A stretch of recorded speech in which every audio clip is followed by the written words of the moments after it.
성도 여러분 안녕하세요. 합동신학대학원대학교에서 설교학을 가르치고 있는 권호 교수입니다.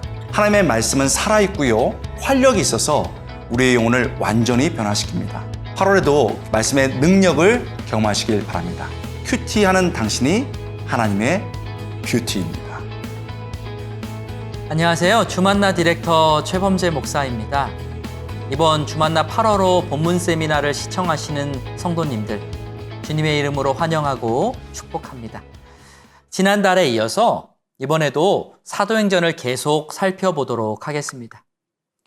먼저 8월을 여는 글을 살펴볼 텐데요. 설교의 황태자라 불렸던 찰스 스펄전 목사님의 글입니다. 스펄전 목사님은 영국 런던에 있는 뉴파크 스트리트 교회에서 목회를 하셨는데요. 그의 설교를 통해서 수많은 사람들이 회심하고 회복하는 역사가 일어났다고 해요. 스펄전 목사님은 그 누구보다 예수 그리스도를 사모했고 또 성도들로 하여금 예수 그리스도를 통한 복음의 진수를 맛보게 하기를 열망하셨습니다. 이렇게 말씀하셨어요.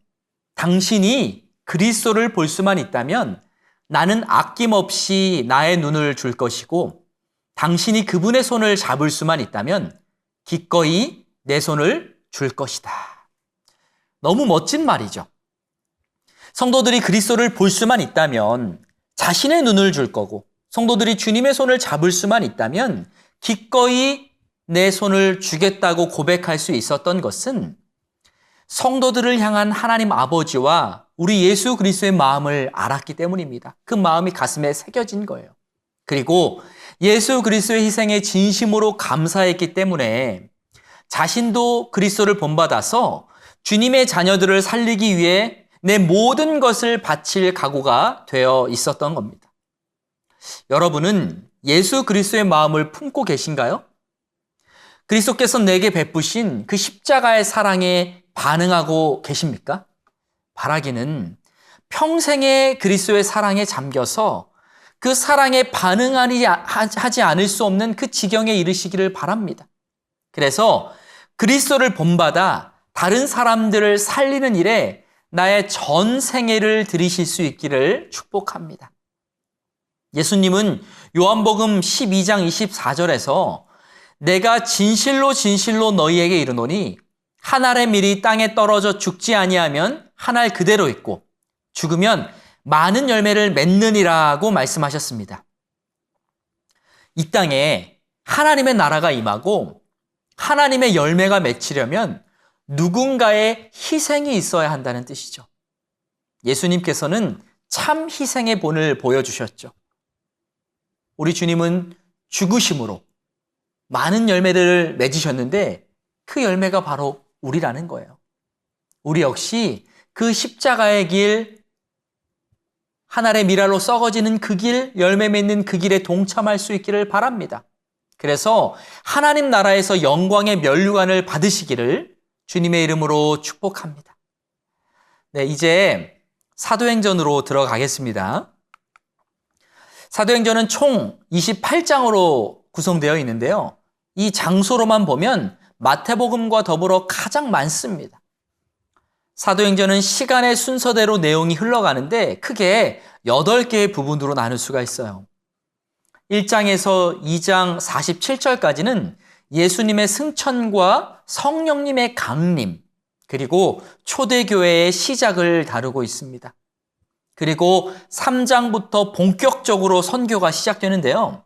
6장 초반까지는 예루살렘 내에서의 복음 전파를 보여줍니다. 그리고 6장 8절부터 9장 31절까지는 스데반, 빌립, 그리고 사울이라는 이 세 인물을 중심으로 이야기가 흘러갑니다. 또 9장 32절부터 12장 24절까지는 시리아와 팔레스타인 지역에서 복음이 확산되는 것이 주된 내용입니다. 복음이 예루살렘에서 발흥해서 점차 확장되는 거예요. 12장 25절부터는 사울이라는 인물을 중심으로 복음이 사마리아를 넘어서 열방으로 확산되는 것에 집중합니다. 12장 25절에서 15장 35절까지는 사도 바울의 1차 전도 여행과 예루살렘 공회 이야기를 다루고 있고요. 15장 후반부부터 18장 22절은 사도행전의 2차 전도 여행 내용입니다. 그리고 바울의 3차 전도 여행은 18장 후반부부터 19장까지 기록되어 있어요. 20장부터 마지막 장인 28장까지는 사도 바울이 순교를 각오하고 죽을 것을 각오하고 예루살렘으로 가는 장면, 그리고 예루살렘에서 로마로 압송되는 장면을 다루고 있습니다. 사도행전의 이 전체적인 내용은 예수님의 명령대로 복음이 예루살렘에서 시작해서 온 유대와 사마리아와 땅끝까지 퍼져나가는 흐름이라고 할 수 있어요. 그리고 그 중심에는 베드로, 스데반, 빌립, 그리고 사울이라는 인물이 등장하는 겁니다. 이제 더 구체적으로 살펴보겠습니다. 사도행전 7장에서 8장 3절까지는 스데반의 순교와 사울의 등장입니다. 참고로 사울과 바울은 동일 인물이에요. 사울은 히브리식 이름이고 바울은 그리스식, 헬라식 이름입니다. 우리가 흔히 사울이 회심해서 바울로 이름을 개명했다는 그런 말을 듣잖아요. 그런데 이 말은요, 사실은 아무런 근거가 없어요. 그냥 히브리식 이름과 그리스식, 헬라식 이름이 달랐던 것으로 이해하시면 됩니다. 7장은 스데반이 사내들인 공회 앞에서 복음을 전파하는 장면입니다. 스데반은 복음을 담대하게 전하다가 돌에 맞아서 순교했는데 예수님처럼 자신을 죽이는 자들을 위해 기도하면서 순교했어요. 스데반은 숨이 끊어지기 직전에 하늘을 우러러 예수님께서 하나님의 우편에서 하나님과 사람 사이에 선지자이자 증인으로 서 계신 것을 봤습니다. 우리 7장 55절 56절 읽어보겠습니다. 스데반이 성령 충만하여 하늘을 우러러 주목하여 하나님의 영광과 및 예수께서 하나님 우편에 서신 것을 보고 말하되 보라 하늘이 열리고 인자가 하나님 우편에 서신 것을 보노라 한대. 네, 우리 역시 스데반처럼 죽음을 눈앞에 두었을 때 죽기 바로 직전에 우리 하나님의 영광과 예수 그리스도를 볼 수 있다면 얼마나 좋을까요? 우리가 끝까지 복음을 수종드는 삶을 살고 성령 충만을 강구하면 죽음까지도 하나님의 영광을 위한 도구로 사용될 수 있음을 믿으시기 바랍니다. 그리고 그리스도의 영광이 내 눈앞에 펼쳐질 것입니다. 스데반은 초대교회의 첫 번째 순교자였습니다. 놀라운 것은 그가 사도가 아니었다는 거예요. 지금으로 말하면 평신도였어요. 그럼에도 스데반은 목회자 이상의 영성과 야성을 갖춘 분이셨습니다. 말씀과 섬김이 균형을 갖춘 인물이었고 드러나지 않게 섬겨야 하는 자리에 묵묵하게 있었던 그런 인물이었어요. 사도가 아니라 집사님의 수준이 이 정도였으니 초대교회는요, 그야말로 후보 선수층이 두터운 교회였다는 거죠. 이 스데반의 순교 현장에 사울도 있었습니다. 사울은요, 사람들이 돌을 던져서 스데반을 죽일 때 누구보다 적극적으로 동참한 인물이에요. 그야말로 기독교 안티 중에 안티였던 것이죠. 8장은 빌립 집사님의 활약이 주된 내용입니다.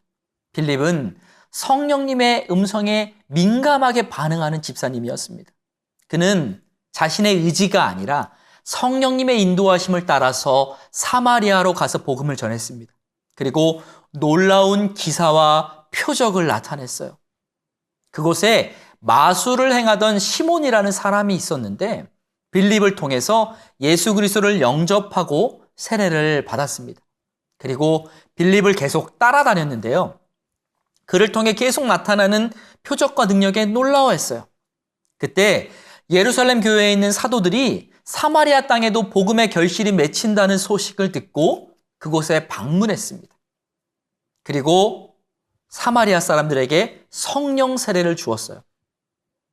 성령이 임하는 장면을 지켜본 이 마술사 시몬은요, 그게 너무 부러운 거예요. 그래서 돈으로 성령 세례를 행하는 능력을 사려고 했습니다. 베드로는 이렇게 돈으로 성령을 사려고 한 시몬을 단호하게 꾸짖었어요. 성령님은 하나님의 선물로 값없이 거저오는 것이고 또 그분이 선택한 자들에게 주시는 겁니다. 성령님은 돈으로 살 수 있는 물건도 아니고 단순한 능력의 에너지도 아니에요. 인격을 가지신 하나님이십니다. 우리가 좌지우지할 수 있는 분이 아니라는 거예요. 우리는 그저 성령님이 임하시기를 간구하고 초청하고 의지할 수 있을 뿐입니다. 성도 여러분, 우리는 성령님 앞에서 자신을 낮춰야 합니다. 그리고 그분이 충만하게 역사하시기를 갈망해야 돼요. 그래야 됩니다. 여러분, 성령님의 임재를 사모하고 경험하실 수 있기를 주님의 이름으로 축복합니다. 빌립 집사님은 사마리아 땅에서 복음을 전파한 후에 에디오피아 내시에게도 복음을 전했습니다. 에디오피아 내시는 사도행전에서 회심한 최초의 이방인이었는데요. 이 과정 역시 빌립 집사님이 성령님의 음성에 민감하게 반응하고 순종해서 얻은 결실이었습니다. 성령님은 교회의 주요 선교에 인격적으로 간섭하셨습니다. 성령님은 광야로 빌립을 보내서 에디오피아인을 만나게 하셨고 13장에서는 안디옥 교회에서 바나바와 바울을 선교사로 각각 세우셨습니다. 그리고 15장에서는 최초의 공의회를 인도하셨고 바울의 선교 여행을 주도하셨어요. 사도행전에 나타난 대로 성령님은 모호한 안개와 같은 존재가 아니라 말씀하시고 결정을 인도하시며 믿음이라는 에너지를 교회에 채우시는 살아있는 인격체이십니다. 그리고 성령님은요, 사도행전에서만이 아니라 지금도 우리와 함께 하시고 일하고 계심을 믿으시기 바랍니다. 그리고 성령님과 더욱 친밀한 삶을 사실 수 있기를 바랍니다. 빌립 집사님의 전도 여행을 이렇게 지도로 보면요, 이렇습니다. 이제 1번부터 순서대로 보시기 바랍니다. 먼저 빌립은요, 지도를 보시면 1이라고 써 있는데 어디예요? 예루살렘이죠, 예루살렘. 예루살렘에서 집사님이 되셨어요. 그리고 북쪽에 있는 사마리아로 가서 전도하셨습니다. 그리고 집사님은 예루살렘에서 가사로 내려가는 길에서 에디오피아 여왕 간다게의 내시를 만나 복음을 전하고 세례를 베풀었습니다. 그런 후 성령님은 빌립을 이끌어 다시 북쪽에 있는 아소도로 가게 하셨습니다. 그 후에도 빌립은 성령님의 인도하심을 따라 여러 성을 지나다니면서 복음을 전했고 처위에 가이사라라는 도시에 이르렀습니다. 그리고 그곳에 한동안 정착했어요. 사도행전 21장을 보면 사도 바울이 예루살렘으로 가던 길에 가이사랴에 있는 빌립 집사님의 집에 머무르는 장면이 나옵니다.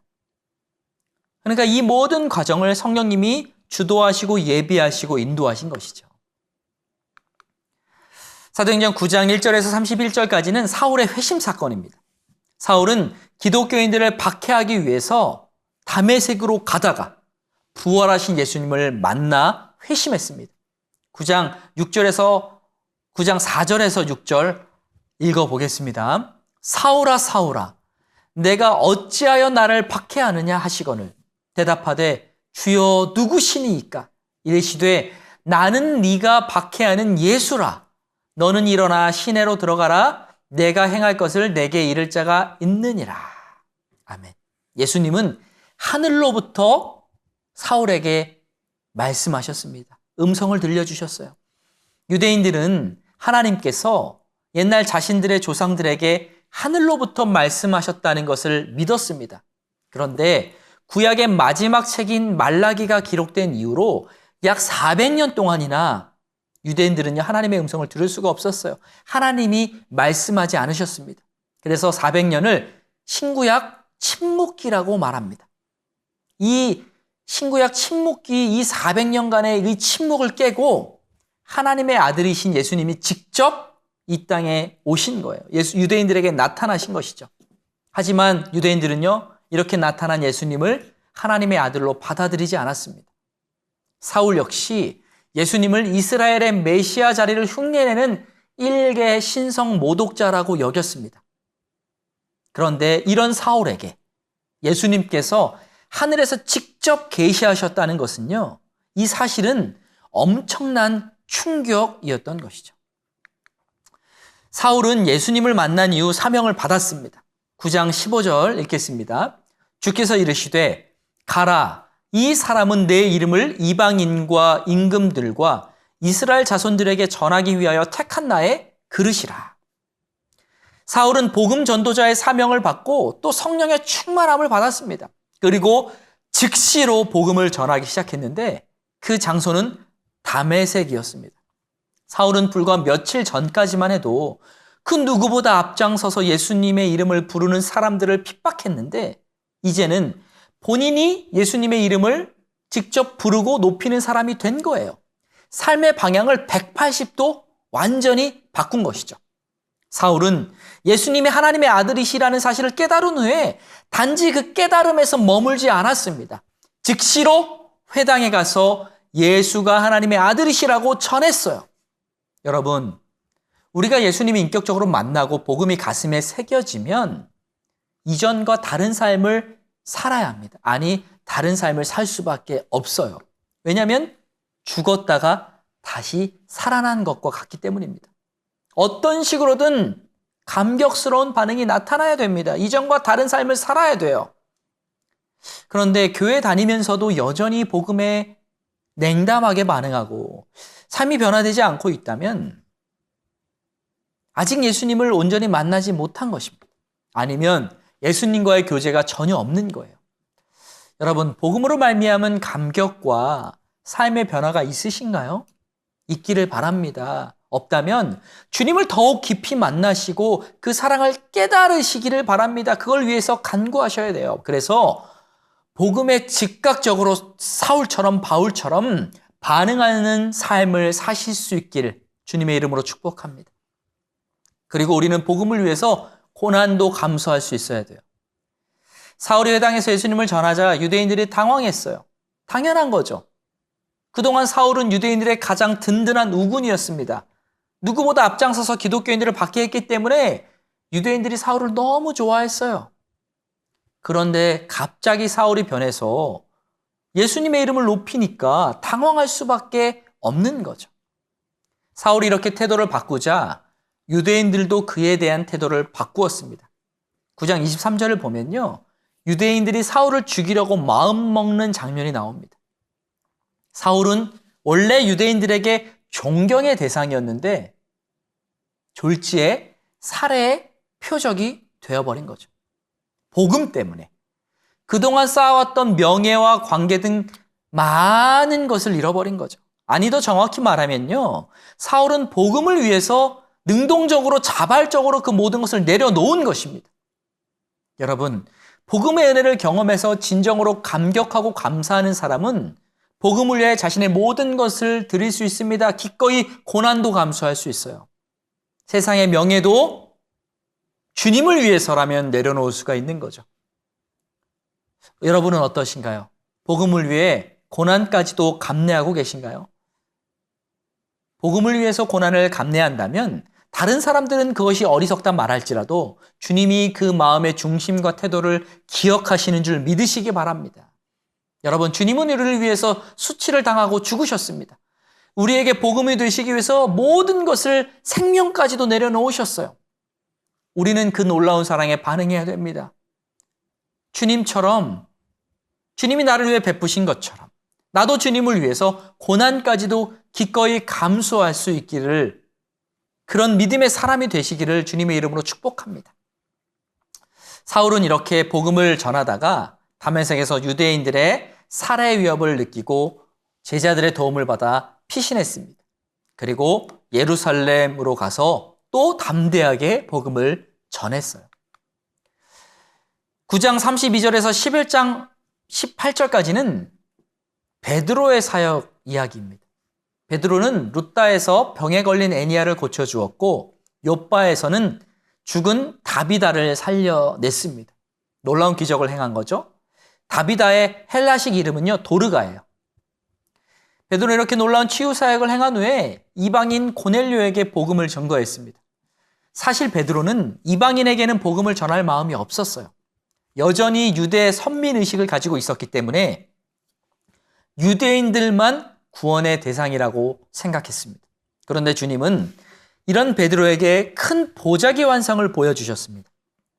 그 보자기 안에는 유대인들이 먹으면 안 되는 부정한 음식들이 있었는데 주님은 그 모든 것이 깨끗해졌으니 먹으라고 말씀하셨습니다.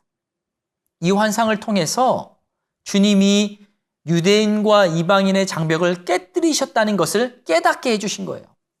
하나님은요, 이 환상을 고넬료에게도 보여주셨어요. 좀 다른 내용이지만 고넬료에게도 환상을 보여주시고 베드로에게도 환상을 보여주셨습니다. 그래서 둘이 만났을 때 아무런 어려움이 없게 하셨어요. 이처럼 하나님의 계시는 짝이 맞아 들어가는 거예요. 흥미로운 것은 하나님께서는 바울을 통해서가 아니라 예루살렘 사도들의 리더였던 베드로를 사용하셔서 이방인들을 위해 교회의 문을 열도록 하셨다는 사실입니다. 그리고 그 뒤에 바울 중심으로 이방인 선교가 본격적으로 시작된 거예요. 그러니까 우리가 주님의 사역을 볼 때 한 사람이 다 하는 게 아니에요. 내가 다 하는 게 아니에요. 각자 맡은 바 역할이 있다는 것입니다. 그 마음을 가지고 사역할 때 우리는 사역의 짐으로부터, 사역의 부담감으로부터 해방될 수 있고 또 교만으로부터도 자유할 수 있어요.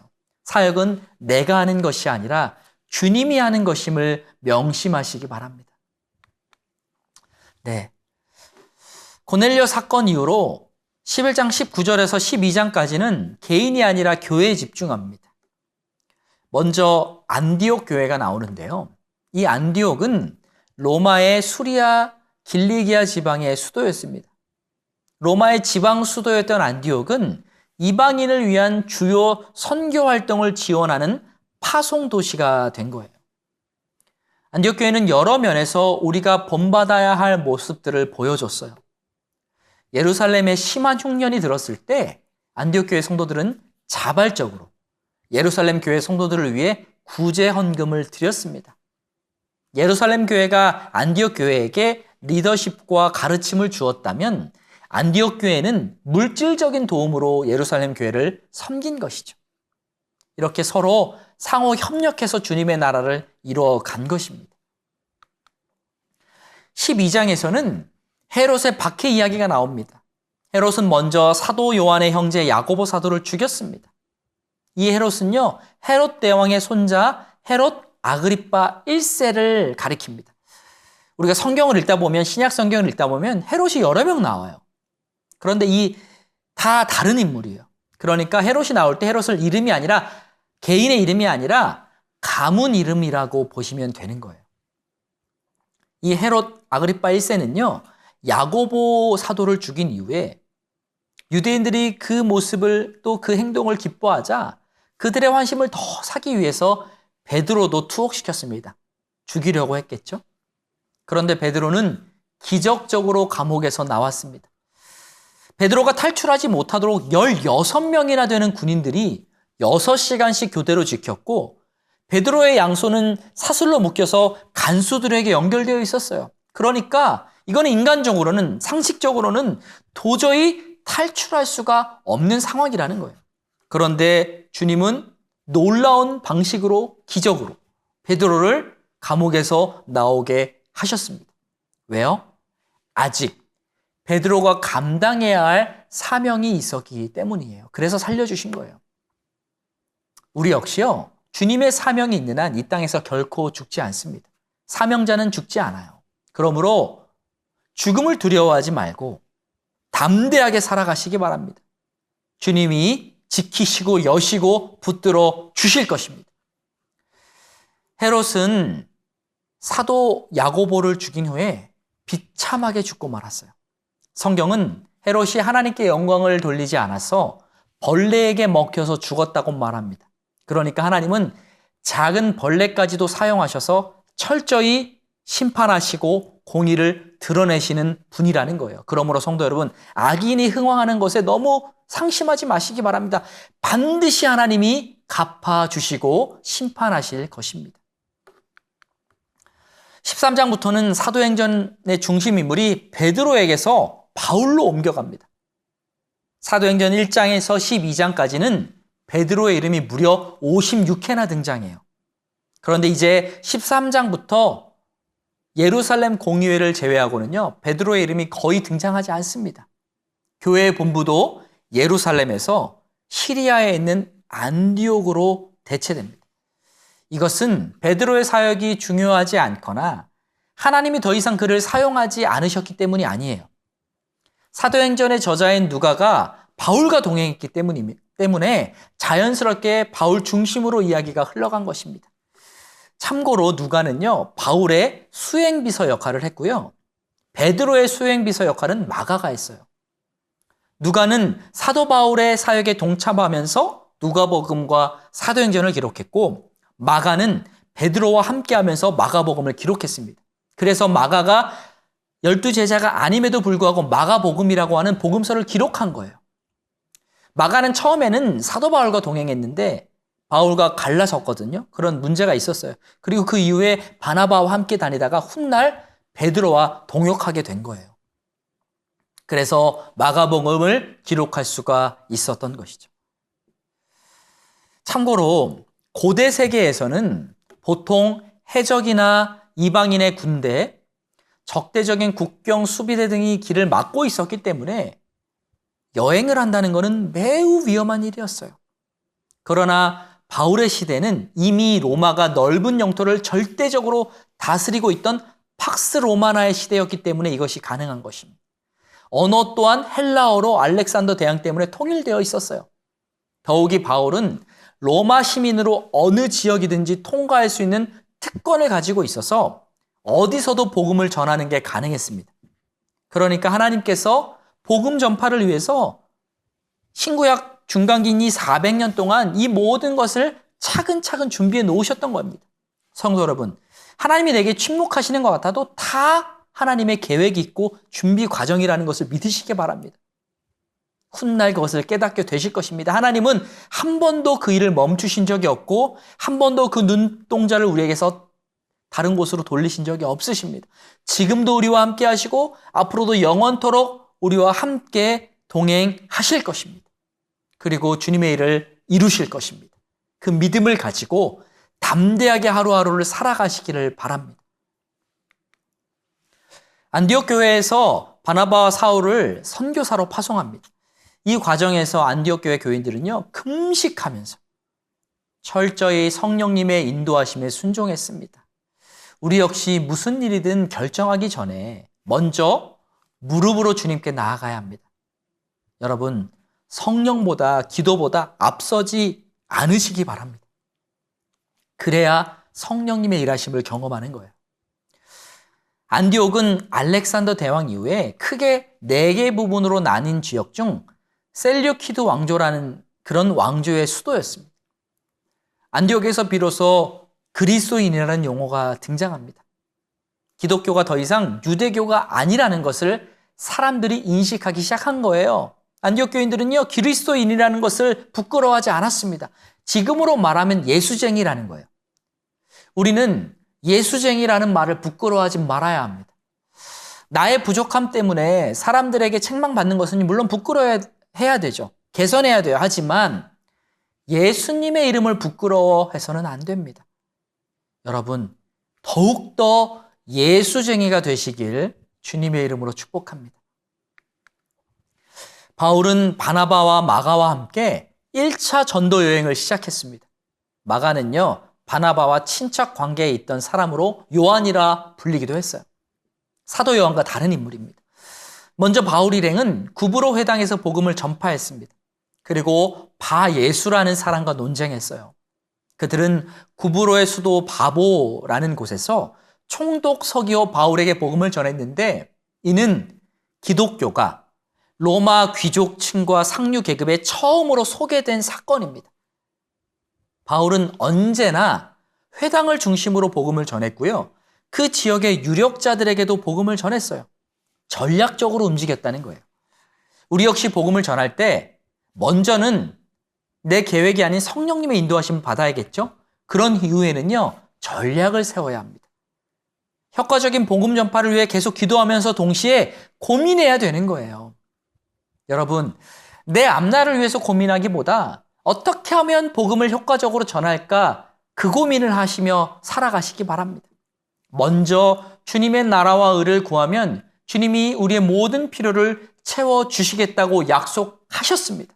그러므로 복음 전파를 삶의 가장 중요한 목표와 목적으로 삼으실 수 있기를, 그래서 하나님의 책임져 주심을 경험하시길 주님의 이름으로 축복합니다. 네, 이로써 8월의 본문 세미나도 마쳤습니다. 성도 여러분, 날마다 하나님의 말씀을 가까이 하시기 바랍니다. 말씀을 가까이 할수록 영적인 지경이 넓어지게 되어 있어요. 8월에도 우리 주만나와 함께 말씀의 능력을 경험하시고 영적인 품격을 높이시고 주의 은혜 가운데 거하시길 주님의 이름으로 축복합니다. 감사합니다.